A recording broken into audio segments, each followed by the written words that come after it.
လက်ခံရရှိသည့်အော်ဒါများစစ်ဆေးလက်ခံရောင်းချခြင်းဝယ်သူမှမှာယူထားသည့်အော်ဒါများကိုဆိုင်ရှင်မှဝင်ရောက်စစ်ဆေး၍ဝယ်သူထံသို့ပြန်လည်ဆက်သွယ်ပြီး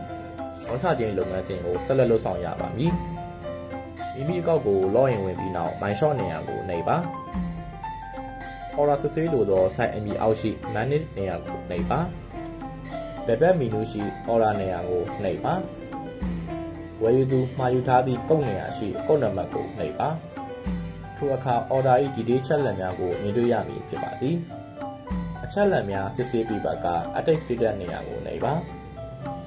confirm ကိုနှိပ်၍အော်ဒါကိုပြီးရှိကြောင်းအသိပေးနိုင်ပါသည်အော်ဒါမှာယူသည့်အချက်လက်များစစ်ဆေးပြီးလက်ခံနိုင်ရန် complete ကိုဆက်နှိပ်ပါဝယ်ယူသူ၏ဖုန်းနံပါတ်သို့ဆက်သွယ်၍ရောင်းချခြင်းလုပ်ငန်းစဉ်ကိုဆက်လက်ဆောင်ရွက်ပါဝယ်ယူသူနှင့်ရောင်းချခြင်းလုပ်ငန်းပြီးဆုံးရင် proceed ကိုနှိပ်ပါ